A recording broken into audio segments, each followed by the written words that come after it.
Judiciário deixou de ser, já de algum tempo, um departamento técnico especializado e passou a ser um poder político na vida brasileira. Olá, amigos do canal Vista Pátria, quem fala é Alan Frutuoso. Gilmar Mendes decide anular o arquivamento de uma investigação contra o presidente Jair Bolsonaro por omissão no quanto ao tratamento dado à Covid. Tarcísio elogia Gilmar Mendes e fala em democracia vibrante no Brasil. Cid opta pelo silêncio na CPMI do dia 8 de janeiro. Arthur Maia cancela a convocação que já tinha sido votada. Érica Hilton quer convocar Jair Bolsonaro e Michele para a CPMI. Flávio Dino, muito perto do STF. Janja se reúne com líderes do Complexo do Alemão. E PGR pede arquivamento da investigação contra André Fernandes. E Lula culpa Bolsonaro por queda de desempenho do Corinthians. É isso que a gente vai tratar agora no nosso Vista Pátria Notícias de hoje. Pessoal, quero pedir para vocês aí que apoiam o meu trabalho, né, e têm acompanhado aqui assiduamente o canal, que se você puder, né, colaborar, apoiar o nosso trabalho financeiramente através do Pix, que vai estar aí no primeiro comentário, você vai ajudar bastante, bastante mesmo, né, devido aí a alguns acontecimentos jurídicos, né, contra o canal. Então, se você puder apoiar a gente, né, a não ser silenciado, né, no caso, vamos ter que pagar aqui algumas pessoas, se vocês puderem ajudar através do Pix, vai ser muito importante a tua ajuda. E agradeço já de coração, desde já, a todos vocês que sempre chegam juntos, sempre apoiam o canal. E eu faço esse pedido especial, aí, a exceção, hoje precisa chegar numa determinada quantia. Mas dito isto, muito obrigado desde já. O Gilmar Mendes, ele anulou uma investigação que já tinha sido arquivada. No caso, né, de uma decisão judicial aqui que apurava a omissão do ex-presidente Jair Bolsonaro na pandemia. A decisão caberá à Procuradoria-Geral da República, a nova PGR, muito provavelmente, tá? Vejam só como é que o sistema está agindo, né? Vão tirar o Aras e aí o novo PGR. Quem será o novo PGR? Será, muito provavelmente, o que tudo indica, né, o mesmo procurador que montou a peça, né, de acusação contra Jair Bolsonaro para tirar os seus direitos políticos. Então, estamos falando do Paulo Gonet, né, que deve ser o indicado aí do Alexandre de Moraes, porque é ele que vai fazer a indicação. O Lula só vai avalizar. Setores do PT não querem. O PT quer que o Lula faça a indicação da PGR, mas o Alexandre de Moraes e o Gilmar Mendes estão em cima e querem essa decisão de indicar, assim como já fizeram, no caso foi só o Alexandre de Moraes, ele indicou os dois ministros do TSE, o que seria uma função do Lula, ele deu os nomes e o Lula só carimbou, né? E deve acontecer o mesmo com a PGR, no caso do Paulo Gonet, e aí esse sujeito ficaria responsável por apurar essa investigação, né, que tem inclusive aqui o Eduardo Pazuello, general Pazuello, e também a Mayra Pinheiro e o Fábio Weingarten. O Fábio Weingarten, inclusive, chegou a ser cotado a ser vice em São Paulo, né? Estão indo atrás dele também. Então, essa investigação é o final do relatório da CPI do Covid, aquela CPI do circo. Essa CPI encaminhou um pedido aí de investigação, né, que eles indiciam 80 pessoas, mas não tinha sido aceito na época, e agora o Gilmar Mendes vem resgatar essa história da CPI.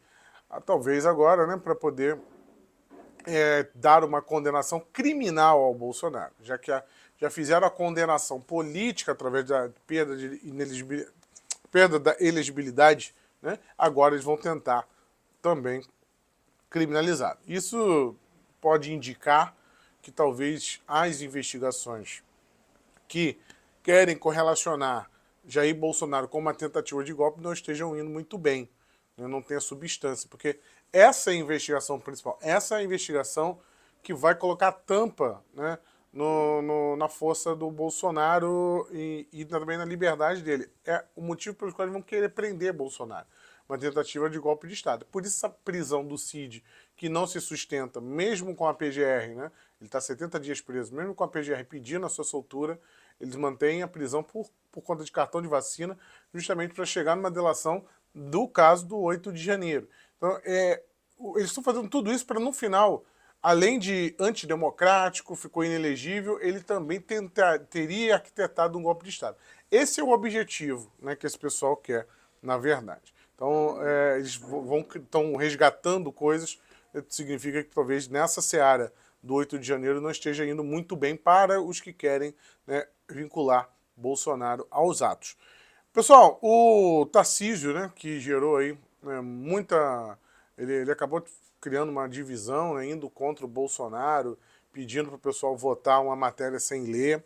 Então, o Tarcísio, resgataram um vídeo dele, no qual, no dia 26 de junho do ano passado, ele estava a convite do Gilmar Mendes.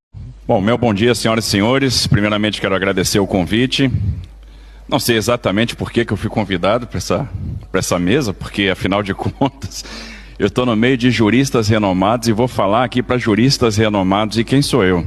Então, de repente, eu tenho que falar aqui para o ministro Gilmar, para o ministro Barroso, para o ministro Salomão, com a maior cara de pau do mundo. E quem sou eu aqui nesse evento? Mas eu quero agradecer, ministro Gilmar, um honroso convite, nosso ministro do Supremo Tribunal Federal, fundador e professor do IDP, Instituto Brasileiro de Ensino, Desenvolvimento e Pesquisa, também os nossos palestrantes, ministro Flávio Dino, e de uns tempos para cá, algumas pessoas têm mencionado o risco da democracia, o risco do Estado Democrático de Direito. Bom, eu sou um otimista por natureza e tenho dito o seguinte: a democracia brasileira é forte, é vibrante, ela está revigorada e a gente não tem grandes riscos. Agora, para não fazer só o discurso, a gente tem que analisar se isso faz sentido com base nas características do Estado Democrático de Direito. E é em cima desse Estado Democrático de Direito, ou de suas características, que a gente vai fazer aqui uma análise de risco, e é por isso que eu tenho falado que o nosso risco é baixo. Nós temos um Estado Democrático de Direito vibrante e nós estamos caminhando na direção certa. A primeira coisa é que o Estado Democrático de Direito tem que ter o seu fundamento na soberania popular. E a pergunta é: a gente, quando olha para o nosso Estado Democrático de Direito, a gente percebe seu fundamento na soberania popular? E a resposta é sim. Então eu diria que a gente vai bem nessa direção. Fundamental a existência de um órgão guardião da Constituição com vontade livre, com atuação livre. E isso nós temos. Então esse risco também, eu diria que é muito baixo, não existe. Nós temos esse guardião da Constituição e que tem funcionado muito bem nos últimos tempos. Mas quando a gente perpassa por todas essas características, por todos esses fatores, a gente percebe que nós estamos caminhando na direção certa, temos uma democracia sólida, temos uma democracia que vai garantir para as próximas gerações um Estado mais harmônico, mais justo e com mais prosperidade. Tarcísio de Freitas, governador de São Paulo, elogiando esse Gilmar Mendes e também os ministros do STF e reconhecendo, né? Assim como Hamilton Mourão, ele também fala de uma democracia vibrante. O termo que o Mourão utilizou foi democracia pujante, né, no final do ano passado. Agora nós temos a democracia vibrante, aí considerada pelo governador de São Paulo, Tarcísio. E o Cid opta pelo silêncio durante a CPMI do dia 8 de janeiro. Ele conseguiu um habeas corpus da Carmen Lúcia, no qual ele não vai falar e não tem respondido nada aí sobre os questionamentos que estão sendo feitos. O Cid, né, que se encontra, como eu falei aqui, numa situação quase uma pressão psicológica, né? Estão cerceando a liberdade dele para ele poder incriminar o presidente Jair Bolsonaro. É basicamente isso. Teve bate-boca, né, lá durante as convocações, só que durante essa sessão da CPI, que está ouvindo o Cid, foi votado um protocolo de uma convocação do repórter da Reuters. Vocês lembram dele? Aquele repórter que estava mandando o pessoal fazer pose para tirar foto e vender essas imagens internacionalmente, né? Porque a Reuters, por ser uma agência internacional de notícias, eram justamente as fotos que passariam nos jornais internacionais, né? Vale lembrar isso aqui. E sendo que há, inclusive, né, suspeitas, né, de que a CIA teria colaborado com o evento do dia 8 de janeiro, né, para criar esse evento, fomentar esse evento, estimular pessoas que já estavam revoltadas e usaram agentes para poder estimular. Ser aquele primeiro, né? O primeiro que puxa a turma para que o efeito manada aconteça. E a CIA, que inclusive ajudou no salvamento da democracia brasileira, como foi falado no Financial Times, né, que eles atuaram, assim como outros órgãos do governo dos Estados Unidos, e teriam tido a ideia de criar um evento parecido com o Capitólio, até na estética, né, ele ser muito parecido, né, tomar a invasão do prédio que representa o Poder Legislativo. Então parece que é como se tivesse saído da mesma cabeça, né, essa ideia. Primeiro fomentaram a invasão do Capitólio, mesma coisa, uma manada foi atrás, né, efeito manada, e agora teria tido a mesma ideia desde o início. Inclusive se falava muito da possibilidade de acontecer um Capitólio no Brasil. E esse repórter da Reuters, ele por ser de uma agência internacional de notícias, naturalmente, como seria noticiado, as imagens que passariam, viriam dessa pessoa. Não existe só a Reuters, de agência internacional, mas ele é uma figura central. E, naturalmente, só para o pessoal entender como funciona o jornalismo, um repórter, por exemplo, um jornal na Alemanha, que seja, um jornal na Alemanha, ele não vai ficar acompanhando o dia a dia da política brasileira. Para isso, existem agências internacionais que fazem determinadas matérias para poder vender. E aí, não é muito incomum acontecer que vários veículos de comunicação, às vezes, dão a mesma notícia, a mesma narrativa. Se tem alguém me assistindo da Europa ou dos Estados Unidos, pode observar isso quando se fala em assunto climático. É um copia e cola. E é quase a mesma coisa que a Globo fala, né? Eles vão lá e copiam e colam. Às vezes não é nem má fé do veículo de imprensa lá de fora, mas é que ele já compra uma matéria pronta. Justamente porque ele não tem como ter um repórter em cada país do mundo. Natural, não há dinheiro, verba, né, para a maioria dos veículos fazerem isso. Então eles vão lá na Reuters, compram os direitos de imagem e passam essa imagem. É assim que funciona uma agência de internacional. Para vocês que não sabiam, é dessa forma que funciona. Para isso que serve uma agência internacional de notícias. E esse repórter ele estava fazendo essas imagens, pedindo, né, inclusive poses para poder fazer as fotos que ele sabia que seria passada no mundo inteiro. Então é interessante. Aí foi aprovado a votação, né, do repórter lá para a convocação dele, só que aí o Arthur Maia lembrou que tinha um acordo de não votar nenhum protocolo hoje, né, e aí ele anulou essa votação aí, mesmo tendo sido aprovado, não vai mais ter, pelo menos por hora, pode ser que ele coloque esse requerimento lá na frente. E a Erika Hilton ficou chateada, inclusive ela foi alvo ali de uma polêmica, né, com o Brunini, né, o deputado bolsonarista Brunini. Nós tivemos também ela com raiva pelo fato do Cid não querer responder, né, embasado no seu direito, né, do habeas corpus, ela decidiu protocolar a convocação da Michelle Bolsonaro e do presidente Jair Bolsonaro. Vamos aguardar aí o que vem nisso aí. E Flávio Dino no STF. O ministro Flávio Dino, ele resolveu dar uma desaparecida nas últimas 2 semanas, né, e o motivo seria, segundo ali alguns interlocutores, algumas pessoas próximas ao Dino, há uma preparação para essa transição para ele ser o indicado do Lula ao STF.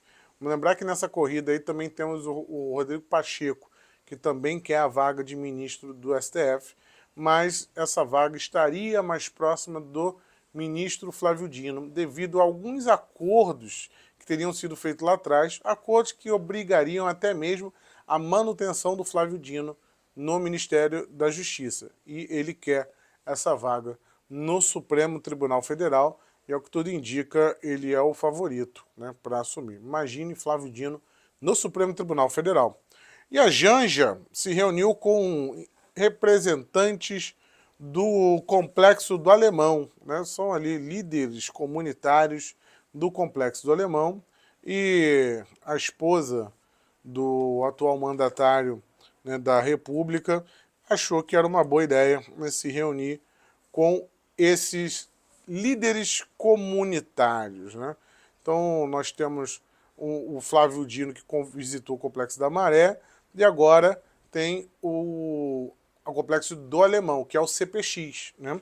Então a Janja foi lá para discutir com essas representantes nessa terça-feira, né? Então foram 4 convidadas, né, do líder do movimento de luta e moradia do Alemão, integrante do Conselho de Desenvolvimento Econômico Sustentável, o Conselhão.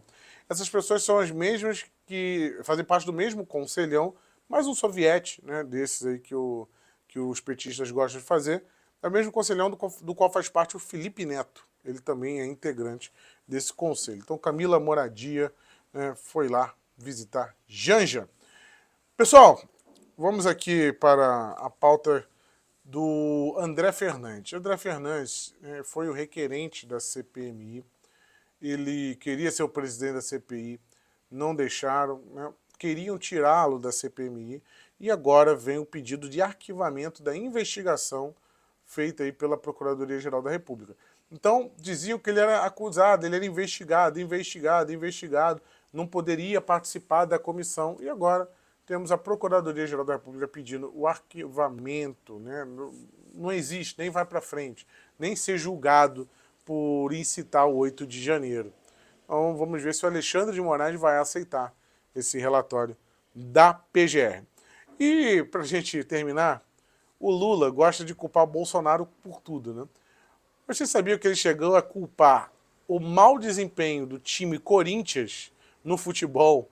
Ele conseguiu atrelar isso ao Bolsonaro, ao ambiente antidemocrático? Dê uma olhada. Mas o Corinthians não anda bem das pernas. Não anda bem das pernas. O Corinthians teve um momento histórico que o Corinthians tropeçou. Eu acho que foi o momento da antidemocracia que nós tivemos no Brasil. Acho que atropelou o Corinthians também. Se não tivesse filmado, não daria para acreditar. Aqui foi Alan Frutuoso para o canal Vista Pátria. Peço que você se inscreva no canal. Qualquer novidade, nós entramos aqui ao vivo. Um forte abraço a todos vocês. Tchau, tchau.